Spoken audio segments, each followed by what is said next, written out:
Hello, U.S. history. Today is Friday, October 30th. And yesterday I was live on Zoom with my classes, but they told me today that I'm getting a printer installed and having a computer repaired. So I'm not sure how long I'm going to be without my computer. It's going to be at least two classes. So I'm going to go ahead and record this. We have a small beginning of a new topic to do, but I also want to make sure that you get plenty of time to finish your Quizlet because I'm putting that in today. So right now, you just need a piece of paper, and we're going to quickly introduce the topic of immigration. Since I'm doing this on a recording, I can't give any extra credit points, but next week I will. I'll ask some of the questions of stuff I go over today, so be ready for that. And your topic is immigration. I'd like you to add the standard next to it, that it's 11.2. Make sure you have second wave 1890 to 1920 on there as well. And remember, this is a recording, so if I go too fast, you can just pause, replay, whatever you need to do. I am in my classroom today and I am available by email, although for a little while I'll have to return emails by probably by my phone. Okay. So first of all, when we started yesterday, we looked at this particular political cartoon. It's from 1893, and what you see here is an immigrant arriving, and you can see he's there on the right. He's holding all of his possessions. He's coming off of a boat, and you can tell that by the boat dock he's climbing down. So he's probably arriving at Ellis Island, New York, which we'll get to. And when he arrives, what you see on the dock to greet him there are some American citizens, and they look pretty hostile. They obviously want him to stay out. You can see the guy holding up his hands and, saying stop.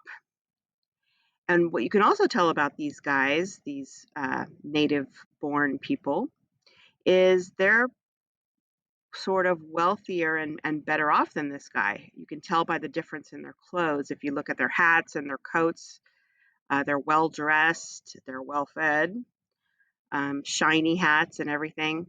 So you can see the obvious difference between this immigrant who's probably coming here because he lives in poverty and these guys trying to keep him out.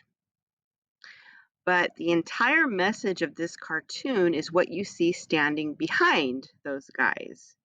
If you notice those shadows behind them, the way they look is very similar to the way the newly arriving immigrant looks. They look poor. You can see that there's a guy holding a shoe shine brush. And these shadows standing behind these guys are their fathers and grandfathers that came before them. They came as immigrants. And what this cartoon is exposing is the hypocrisy of these guys wanting to keep this new immigrant out when they themselves, their own ancestors, were able to come into the United States and make a better life. So you'll see as we go through this next week, a lot of these attitudes towards immigrants, and we know that immigrants are still treated this way today very often.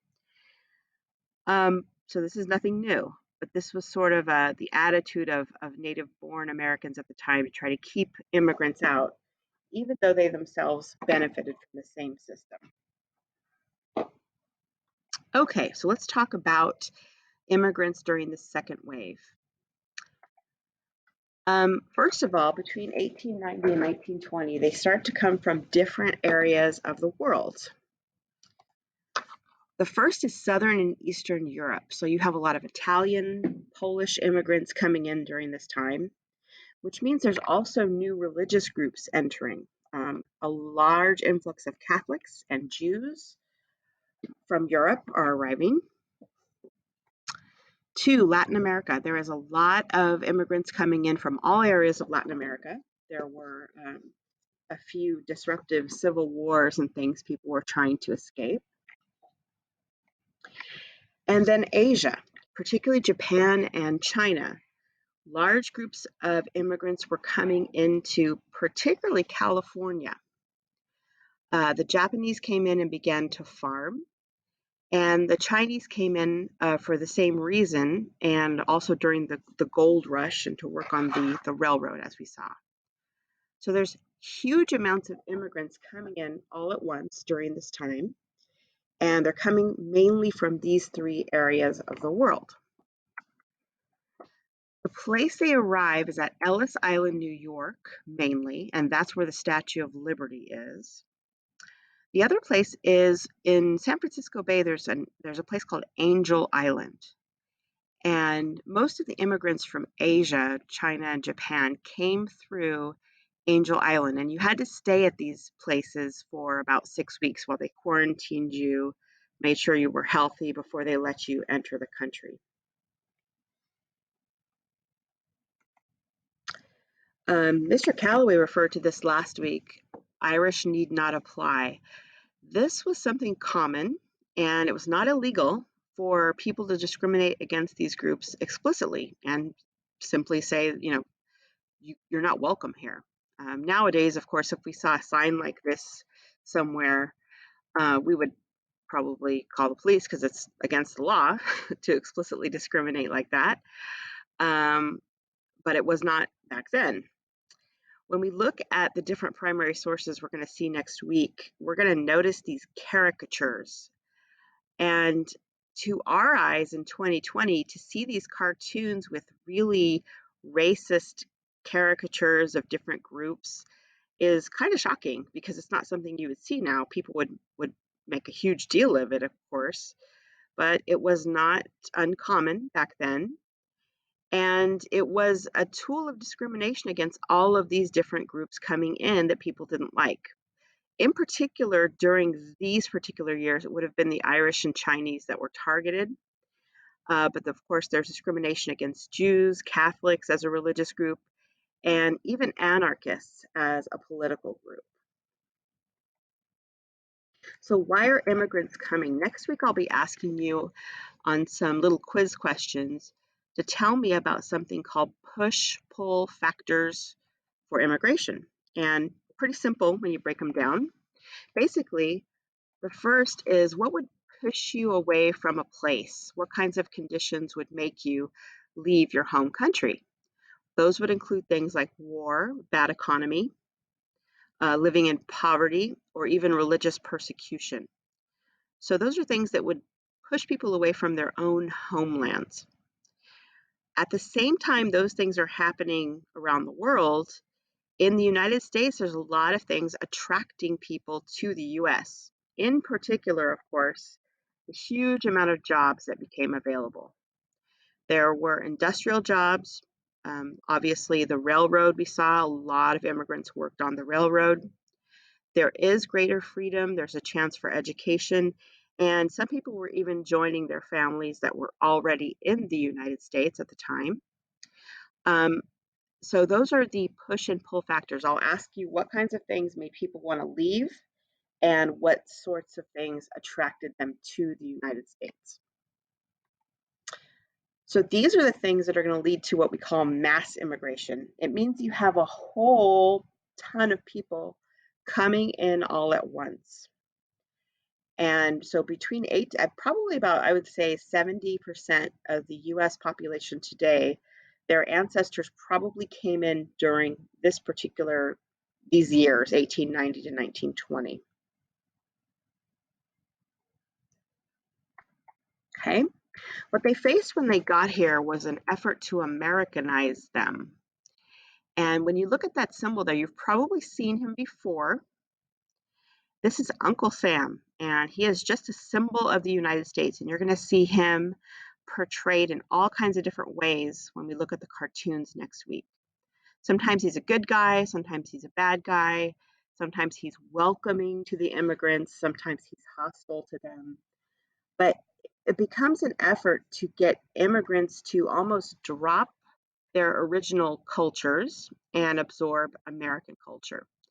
So that process is called assimilation or Americanization. And pretty often, immigrants lost a lot of their identity in the process of this. They stopped speaking native languages, or often they change their names to try to fit in better, especially if they had a difficult name people couldn't pronounce or something like that. So that's kind of the downside of this process was people were forced to absorb a culture, and it very often made them lose their own native identities. There's also a backlash, particularly when a German immigrant who was an anarchist is accused of, or he kills President McKinley. And there's a huge backlash against all foreigners and all immigrants when that happens. And of course, it's unfair to target a whole group for one guy's actions, but we know that that happens. And I'm going to go ahead and pause right here because I did promise, in any case, no matter what we were doing today, that I would give you class time to get your Quizlet done. So because I'm giving you class time to get your Quizlet done, I'm putting it in today, and it's going in today. So I'm going to take this down for just a second and just kind of remind you which set you're working on here. When you go into Classroom, you'll see a link to the Industrial Revolution Quizlet. Many of you have already started. There's a few of you that have finished, and that's perfectly fine. You're doing these 5, and you will get extra credit if you do match. Even one try at match, you'll get some extra credit for that. So that is due today. That is all that I want you to worry about today. I don't want to get work piled up on you. However, I would like everyone to check Aries. Aries has been updated, and I will be able, even though I might be on the phone for part of the time, I'll be able to help you complete some of the work that you're missing. And then I'll get back on live as soon as I can. All right, go ahead and work on Quizlet, and hopefully you finish it before you lose class time for it.